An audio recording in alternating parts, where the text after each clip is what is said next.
अस्सलाम वालेकुम एवरीवन। आज की वीडियो का जो हमारा टॉपिक है ये ऑब्जेक्ट ओरिएंटेड प्रोग्रामिंग का सबसे इम्पॉर्टेंट और पावरफुल फीचर है जिसको हम कहते हैं इनहेरिटेंस। सो इस वीडियो में हम ये देखेंगे कि इनहेरिटेंस बाय डेफिनेशन होती क्या है, हमें इसकी ज़रूरत क्यों पड़ती है और हम इसकी इम्प्लीमेंटेशन किस तरह से कर सकते हैं। So let's get started. सबसे पहला क्वेश्चन कि what is inheritance. Basically inheritance जो है ये आपको अलाउ करता है कि आप न्यू क्लासेस क्रिएट कर सको based on the existing classes, ठीक है। और जो वो न्यू क्लास होगी वो एग्जिस्टिंग क्लास के जितने भी मेंबर वेरिएबल्स हैं और फंक्शंस हैं उन सब को इनहेरिट करेगी एक्सेप्ट कंस्ट्रक्टर्स एंड डिस्ट्रक्टर्स, ठीक है। इट मीन्स कि हमारे पास जो न्यू क्लास है वो स्पेशलाइज्ड वर्जन है ऑफ द एग्जिस्टिंग क्लास।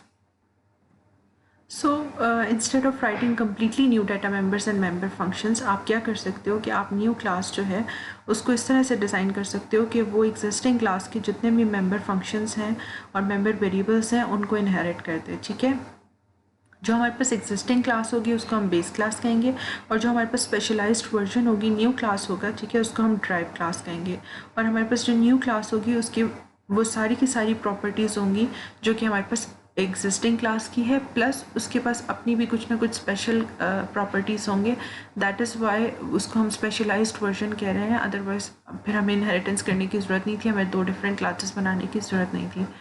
सो हम इसकी एक एग्जांपल देखते हैं।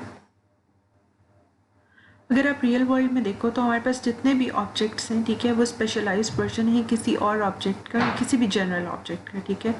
अगर हम एक एग्जांपल देखें डॉक्टर्स की, ठीक है, तो डॉक्टर्स अगर मैं आपसे कहती हूँ कि आप डॉक्टर्स की क्लास डिज़ाइन करो तो आपके माइंड में आएगा सबसे पहले बेसिक कैरेक्टरिस्टिक्स आएंगे डॉक्टर की कि अच्छा डॉक्टर एक पर्सन है, सो डॉक्टर का कोई ना कोई नेम होगा, फर्स्ट नेम होगा, लास्ट नेम होगा, डॉक्टर की कोई ना कोई आइडिया होगी, ठीक है। वो जेनेरिक से टर्म्स आएंगे, ठीक है। और डॉक्टर्स का काम क्या है, डॉक्टर्स का काम क्या है कि दे ट्रीट पेशेंट्स, ठीक है, लेकिन ये एक बहुत जेनेरिक टर्म है। अब पेशेंट्स जो हैं वो डॉक्टर्स के पास जाते हैं बेस्ड ऑन देयर एलिमेंट, तो यहाँ पे हमारे पास कॉन्सेप्ट आता है स्पेशलाइज्ड डॉक्टर्स का। फॉर एग्जांपल हमारे पास डर्मेटोलॉजिस्ट है, वो भी डॉक्टर है, कार्डियोलॉजिस्ट है, वो भी डॉक्टर है हमारे पास, ठीक है, न्यूरोलॉजिस्ट है, साइकेट्रिस्ट है, पेडियाट्रिक है, ऑर्थोपेडिक है, ये सब के सब डॉक्टर्स हैं, ठीक है, जो कि डिफरेंट टाइप्स ऑफ पेशेंट्स को ट्रीट करते हैं बेस्ड ऑन देयर स्पेशलाइजेशन। और पेशेंट्स भी अकॉर्डिंग टू देयर एलिमेंट उन डॉक्टर्स के पास जाते हैं।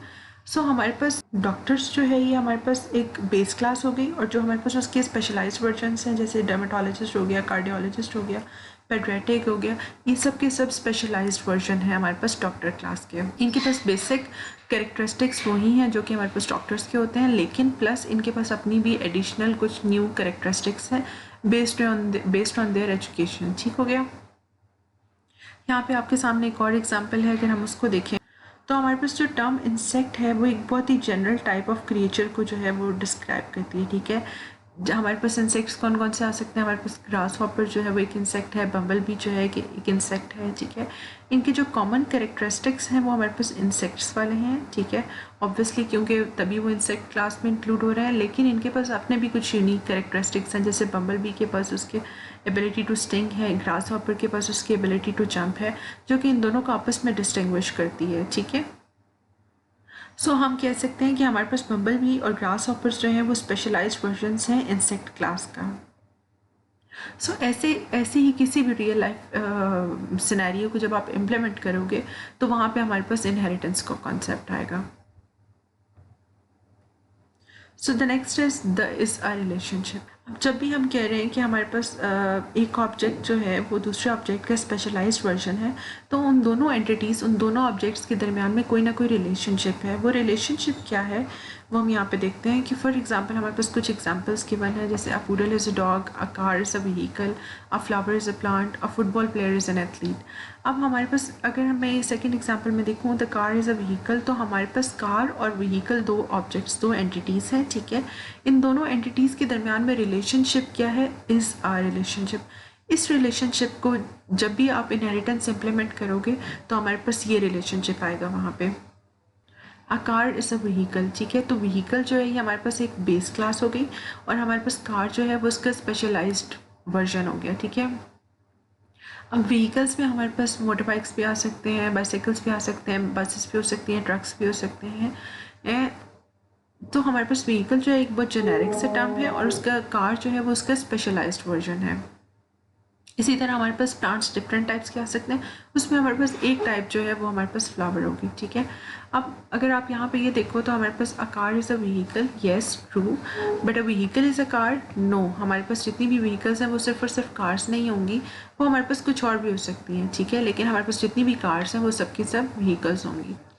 सो जब भी हमारे पास इज़ अ रिलेशनशिप दो एंटिटीज़ दो क्लासेस के दरमियान में एग्जिस्ट करेगा, इसका ये मतलब होगा कि हमारे पास जो स्पेशलाइज्ड क्लास है उसके पास जनरल करेक्टरिस्टिक्स जो हैं, जनरल करेक्टरिस्टिक्स जो हैं वो सारे के सारे बेस क्लास के होंगे, प्लस उसके पास अपने कुछ ना कुछ एडिशनल फीचर्स होंगे। So in object oriented programming inheritance जो है हमारे पास यूज़ होती है to create is a relationship between two classes. तो अब अगर हम इनहेरिटेंस की नोटेशन को देखें कि इनहेरिटेंस को हम इम्प्लीमेंट किस तरह से करते हैं, ठीक है, तो हमारे पास यहाँ पे अगर आप देखो तो हमारे पास एक क्लास स्टूडेंट है, ठीक है, उसके बाद हमने एक और क्लास डिफाइन की है जिसको हम कह रहे हैं अंडर ग्रेजुएट, ठीक है। अंडर ग्रेजुएट जो है वो भी हमारे पास स्टूडेंट क्लास की टाइप है। अब यहाँ पे इनहेरिटेंस किस तरह से इम्प्लीमेंट हो रही है, तो अगर आप यहाँ पे देखो तो हमने कॉलन लगाया है और कॉलन के बाद पब्लिक स्टूडेंट।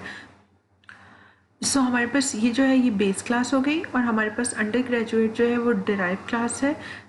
किससे डिराइव कर रही है, ये हमारे पास स्टूडेंट क्लास से डिराइव कर रही है। इट मीन्स कि इसके अंदर हम जितने भी मेंबर फंक्शंस या मेंबर फील्ड्स जो हैं वो डिक्लेयर करेंगे, वो सारे के सारे अंडर ग्रेजुएट स्टूडेंट के पास भी वो सारे के सारे फीचर्स होंगे, प्लस उसके अपने कुछ ना कुछ एडिशनल फीचर्स होंगे, ठीक है। तो हमारे पास स्टूडेंट जो है वो पेरेंट क्लास हो गई और अंडर ग्रेजुएट जो है हमारे पास चाइल्ड क्लास हो गई। So the next question is कि what does a child have.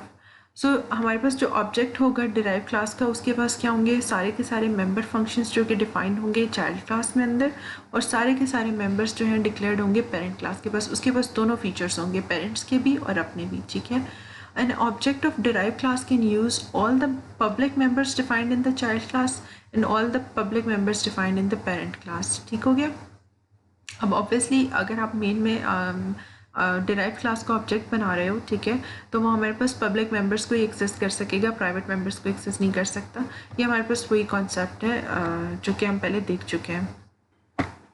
अब अगर हम अगेन इसी एग्जांपल पर आते हैं तो अगर आप यहाँ पे देखो तो हमारे पास अंडर ग्रेजुएट क्लास ने जो है स्टूडेंट क्लास को इनहेरिट किया है, लेकिन हमारे पास यहाँ पे एक कीवर्ड आपको नज़र आ रहा है पब्लिक। इसको हम कहते हैं कि एक्सेसिबिलिटी।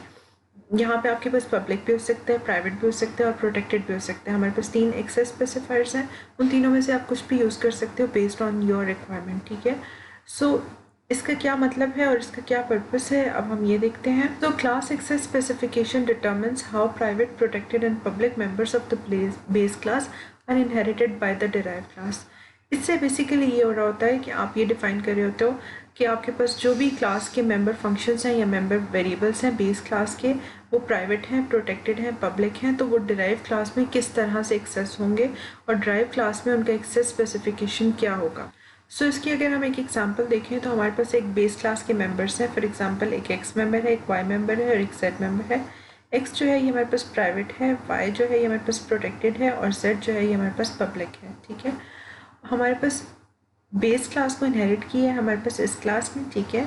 अब जो हमारे पास डिराइव्ड क्लास होगी उसके बाद उसके पास एक्स जो है वो इनएक्सेसिबल होगा। क्यों? क्योंकि एक्स जो है वो हमारे पास प्राइवेट डाटा मेंबर है। तो इट मीन्स कि जो प्राइवेट डाटा मेंबर्स हैं वो हमारे पास बेस क्लास के प्राइवेट डाटा मेंबर्स हैं वो डिराइव्ड क्लास में भी इनएक्सेसिबल हैं।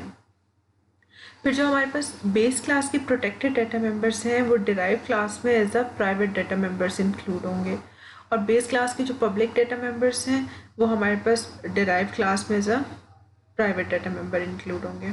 ये हमारे पास सिनेरियो तब होगा जब हमारे पास जो क्लास है वो प्राइवेटली इनहेरिट होगी, ठीक है। अगर हमारे पास क्लास जो है वो उसको हम protected using protected access specifier inherit करें तो उसमें हमारे पास क्या होगा कि अगर हमारे पास क्लास ए के जो डाटा मेंबर एक्स है वो अगर हमारे पास प्राइवेट है तो ऑब्वियसली वो डिराइव क्लास में इनएक्सेसिबल होगा। प्राइवेट मीन्स कि वो आउटसाइड द क्लास कहीं भी एक्सेसिबल नहीं है, जबकि हमारे पास प्रोटेक्टेड और पब्लिक डाटा मेंबर्स जो हैं वो हमारे पास डिराइव क्लास में as a protected members add हो जाएंगे। फिर थर्ड सिनेरियो में अगर हम उसी क्लास को पब्लिकली इनहेरिट करें तो हमारे पास private data member again inaccessible रहेगा, ठीक है। प्रोटेक्टेड एज अ प्रोटेक्टेड ही रहेगा और पब्लिक एज अ पब्लिक ही एक्ट करेगा। आई गेस जब हम इसकी इम्प्लीमेंटेशन की तरफ जाएंगे तो आपको तब ये चीज़ें ज़रा ज़्यादा क्लियर होंगी। सो अभी के लिए हम इसको इतना ही रखते हैं। अब यहाँ पे हमारे पास एक और एग्जांपल है जिसमें हमारे पास एक क्लास है ग्रेड की, ठीक है, जिसमें हमारे पास 2 प्राइवेट डाटा मेंबर्स हैं, एक लेटर है, एक स्कोर है, और एक हमारे पास फंक्शन है जो कि हमारे पास कैलकुलेट ग्रेड के नाम से है, जो कि हमारे पास ग्रेड कैलकुलेट कर रहा है। इसी तरह हमारे पास इसके कुछ पब्लिक मेंबर्स हैं, उस पब्लिक मेंबर्स में हमारे पास सेट स्कोर है, गेट स्कोर है और गेट लेटर है। और हमारे पास एक और क्लास है जिसको हमने टेस्ट का नाम दिया है। ये टेस्ट क्लास जो है ग्रेड क्लास को पब्लिकली इनहेरिट कर रही है। सो अगर आप यहाँ पे देखो तो हमारे पास टेस्ट क्लास के अंदर नंबर क्वेश्चंस, पॉइंट्स ईच और नंबर मिस्ड, ये तो हमारे पास इसके अपने डाटा मेंबर्स हो गए, ठीक है। और एक हमारे पास टेस्ट क्लास के नाम से कंस्ट्रक्टेड था, वो भी एज इट इज़ आ गया। लेकिन इसमें हमारे पास 3 एडिशनल हमारे पास फीचर्स हैं। वो कौन से हैं? वो हमारे पास है सेट स्कोर, गेट स्कोर और गेट लेटर। अब यहाँ पे देखो कि इसने जितने भी पब्लिक मेंबर्स थे उनको इनहेरिट कर दिया, लेकिन ये प्राइवेट डाटा मेंबर्स को यूज़ नहीं कर सकता क्योंकि प्राइवेट डाटा मेंबर्स जो है वो आउटसाइड द क्लास कहीं भी एक्सेसिबल नहीं है। सो नेक्स्ट हम इसकी एक और एग्जांपल देखते हैं जिसमें हम प्रोटेक्टेड यूज़ करते हुए, एक्सेस स्पेसिफायर यूज़ करते हुए हम दूसरी क्लास को इनहेरिट करेंगे। तो हमारे पास सिनेरियो किस तरह से हो जाएगा? हमारे पास ऊपर वाली क्लासेस सेम है, लेकिन अब हमारे पास यहाँ पे अगर आप देखो तो हमारे पास private data members as it is आ गए, public data members as it is आ गए। लेकिन अब इस क्लास के जितने भी पब्लिक मेंबर्स थे वो हमारे पास टेस्ट क्लास में as a protected members add हो गए हैं, ठीक है। सो ये हमारे पास एग्जांपल थी कि अगर आप प्रोटेक्टेड एक्सेस स्पेसिफायर यूज़ करोगे तो हमारे पास क्लास जो है वो इस तरह से कुछ आपको नज़र आएगी। एंड थर्ड इज़ पब्लिक, ठीक है। जब आप एक क्लास को प्राइवेट, कि आप एक क्लास को दूसरी क्लास में एज अ प्राइवेट इनहेरिट करोगे तो क्या होगा? अब आप यहाँ पे देखो तो इसके पास अपने फीचर्स भी हैं, लेकिन जो इसकी पेरेंट क्लास है उसके जितने भी पब्लिक मेंबर्स हैं वो सारे के सारे as a private members add हो गए हैं। आई नो अभी आपको ये थोड़ा सा कंफ्यूजिंग लग रहा है, लेकिन जब आप इसकी इम्प्लीमेंटेशन की तरफ जाओगे तो आपको ये चीज़ें ज़रा ज़्यादा क्लियर होंगी। हम हर नेक्स्ट वीडियोस में इसकी एग्जांपल्स के साथ इनको साथ साथ देखते जाएंगे कि आपके पास इनहेरिटेंस अगर पब्लिक होगी, प्राइवेट होगी और प्रोटेक्टेड होगी तो किस तरह से चीज़ें जो है वो वर्कआउट करेंगी। तो आज की वीडियो के लिए हमारे पास इतना ही। नेक्स्ट वीडियो में हम इन तीनों की इम्प्लीमेंटेशन देखेंगे और इसके बाद हम टाइप्स ऑफ इनहेरिटेंस जो है वो डिस्कस करेंगे। अगर आपको कोई भी चीज़ समझ नहीं आई तो आप मुझे ईमेल कर सकते हो या आप कमेंट सेक्शन में अपनी क्वेरी ड्रॉप कर सकते हो। Thank you everyone.